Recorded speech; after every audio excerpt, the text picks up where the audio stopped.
This area is now under Moscow's control. Russian military police made their way into the North Syrian border town of Kobani on Wednesday.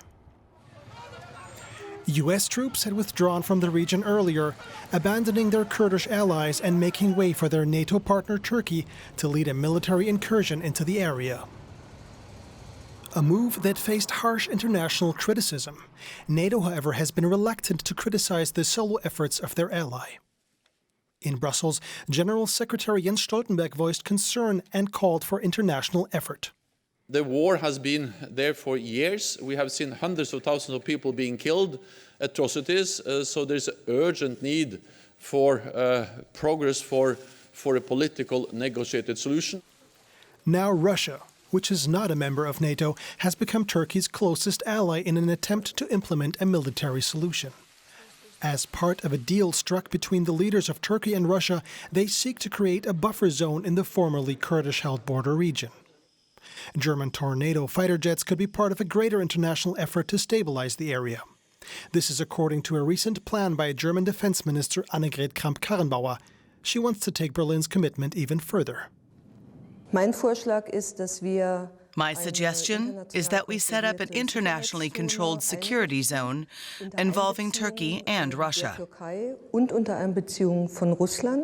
A suggestion that took many by surprise back home in Germany. In Brussels, the proposal was met with interest by the NATO chief. I welcome that NATO allies have proposals on how to move forward, how to find a political solution. And of course, a political solution how to, in one way or another, involve all actors on the ground. But this proposal just might be too little too late. Russia, one of the actors on the ground, has made clear already that it rejects Berlin's vision of a security zone in northern Syria. Well, could the German call for UN troops patrolling the so-called safe zone be an option? Let's talk now with Mideast analyst Markus Bickel for more on that. Good morning, Markus. Good morning. Markus, sorry there. Turkey and Russia are now in command of events on the ground in northern Syria. Why would either of them allow international troops onto territory that they control? They could allow it. I definitely say could, because they would need partners to patrol an area which is 480 kilometers long, 30 kilometers wide. It's a big area where Turks and Russians alone might not have the possibility to control it all.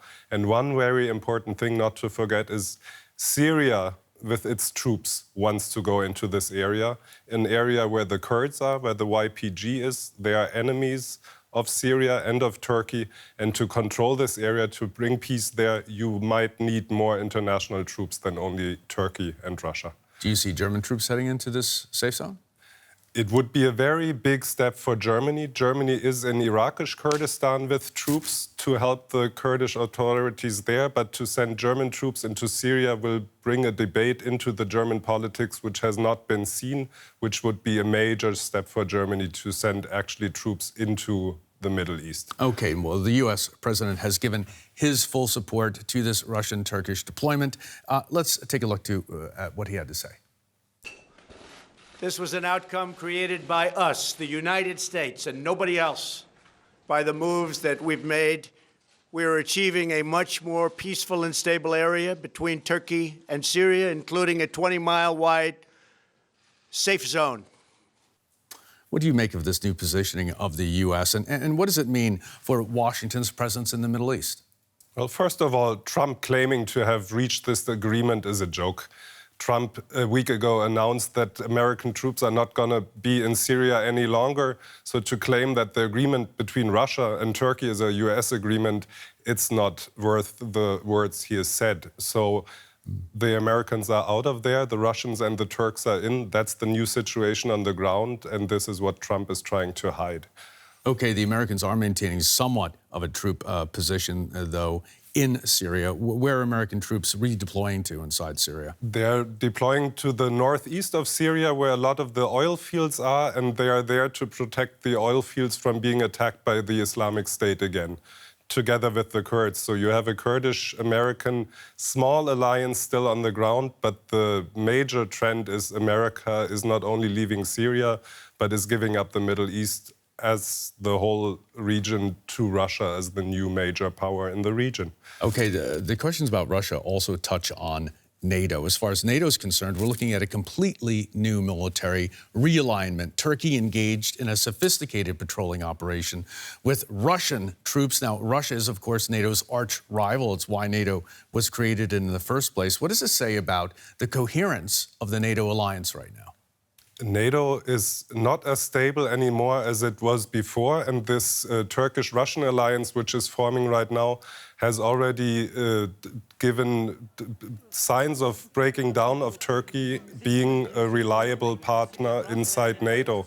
So this Russian alignment with Turkey might defeat Turkey inside NATO further. This is not a sign of stability, it's a sign of weakness for NATO.